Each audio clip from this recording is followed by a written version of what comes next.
bonus video, extra video for my channel. Hey John. Hello. How you doing? Nice to meet you. Thanks for driving us around, thanks for being our Abroath fixer, thanks for running off Sorry I left you hanging about. an emergency. And my lovely railway though, you had a nice time. Kerrs Minature Railway, which was beautiful. It's pretty nice. This extra video is to tie in with the day that we've done barrier links and all that kind of stuff, and John's been unmanned, so there'll be a... Could you point up there, John? Just point to thin air.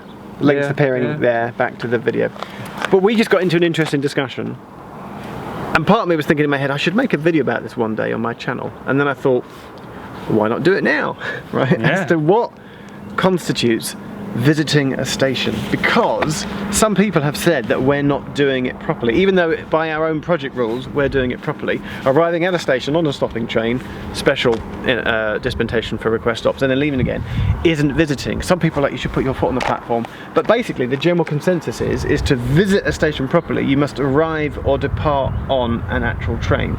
So for us to do barrier links, for example, later when we pass through, the train stops and we're on it and it then leaves again, but we haven't visited it in some people's mind because we didn't actually exit the train. But I think the question is, why is the station there in the first place? Why is barrier links here? No, why are railway stations there in the first place? For people to alight a train, so therefore you need the train, or there's no point in having the station, so therefore why would you visit in a car?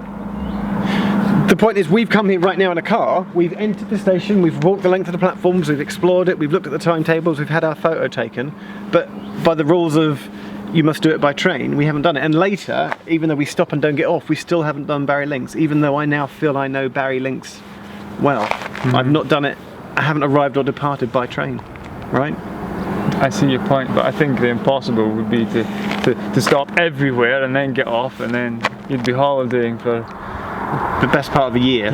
Yeah. Not more. So I've got another little teaser for you.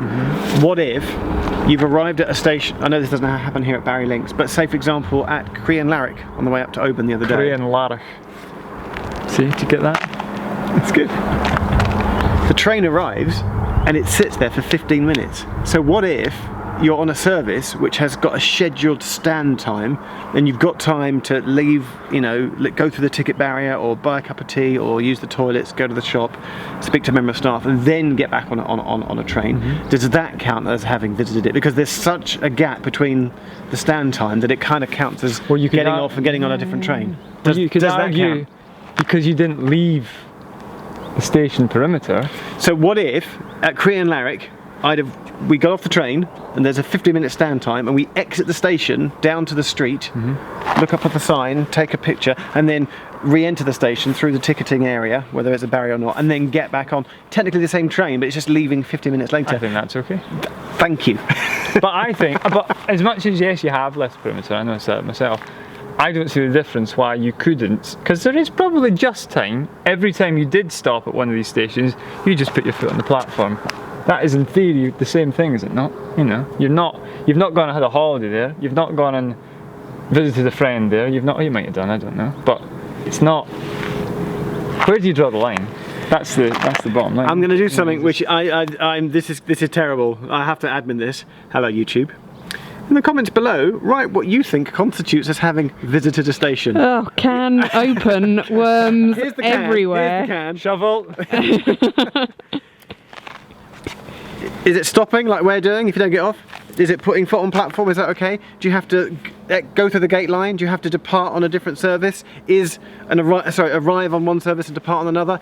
Is that okay with the caveat of if there's a long stand time, does that make it okay, or does a standing train not count? Let us know in the comments below. Also let us know if you don't care. There's another vote up here now where your choices are I've commented and I care about this passionately, and the other choice is I don't care.